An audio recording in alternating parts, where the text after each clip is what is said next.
Indonesia masih menghadapi permasalahan gizi yang berdampak serius terhadap kualitas sumber daya manusia. Salah satu masalah gizi yang menjadi perhatian utama saat ini adalah masih tingginya angka stunting.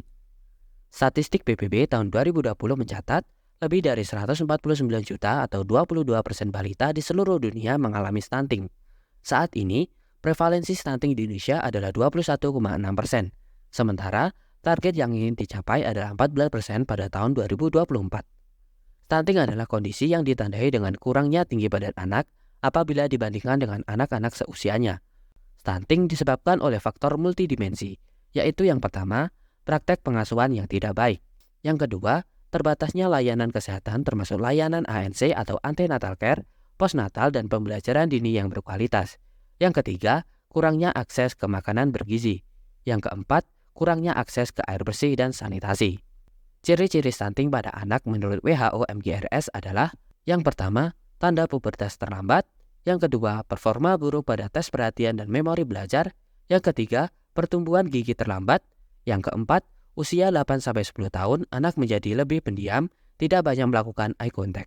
Yang kelima, pertumbuhan tubuh melambat, dan yang keenam, wajah tampak lebih muda dari usianya. Dampak yang ditimbulkan dari stunting adalah mudah sakit karena menurunnya kekebalan tubuh, kemampuan kognitif berkurang sehingga menurunkan kemampuan berpikir dan belajar. Saat tua, beresiko terkena penyakit seperti diabetes, obesitas, penyakit jantung, hipertensi, kanker, stroke, dan disabilitas saat tua. Fungsi tubuh tidak seimbang, dan postur tubuh tak maksimal saat menginjak dewasa. Penanganan stunting dilakukan melalui intervensi spesifik dan intervensi sensitif pada sasaran 1000 hari pertama kehidupan seorang anak sampai berusia 6 tahun.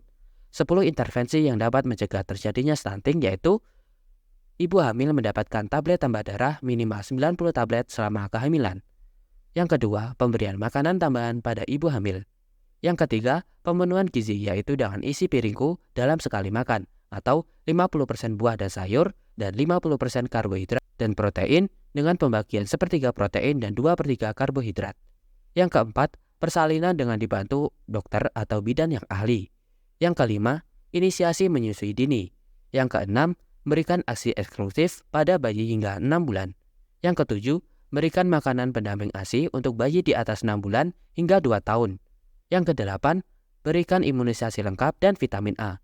Yang kesembilan, pantau pertumbuhan balita di posyandu. Yang kesepuluh, lakukan perilaku hidup bersih dan sehat. Atau mudahnya adalah dengan ABCDE. A. Aktif minum tablet darah. B. Bumil teratur periksa kehamilan. C. Cukupi protein hewani secara optimal. D. Datang ke posyandu tiap bulan. E. Eksklusifkan ASI sampai usia 6 bulan. Intervensi dengan sasaran ibu hamil, yaitu yang pertama, memberikan makanan tambahan pada ibu hamil untuk mengatasi kekurangan energi dan protein kronis. Yang kedua, mengatasi kekurangan zat besi dan asam folat. Yang ketiga, mengatasi kekurangan iodium. Yang keempat, menanggulangi kecacingan pada ibu hamil. Yang kelima, melindungi ibu hamil dari malaria. Intervensi dengan sasaran ibu menyusui dan anak usia 0-6 bulan. Yang pertama, mendorong inisiasi menyusui dini. Yang kedua, mendorong pemberian ASI eksklusif. Intervensi dengan sasaran ibu menyusui dan bayi usia 7-24 bulan, yaitu yang pertama, mendorong penerusan pemberian ASI hingga usia 23 bulan didampingi oleh pemberian MPASI. Yang kedua, menyediakan obat cacing. Yang ketiga, menyediakan suplementasi zinc. Yang keempat, memberikan perlindungan terhadap malaria. Yang kelima, memberikan imunisasi lengkap. Dan yang keenam, melakukan pencegahan dan pengobatan diare. Selain itu, sektor lain yang dapat menanggulangi terjadinya stunting adalah dari lingkungan seperti ketersediaan air bersih dan sanitasi lingkungan termasuk jamban.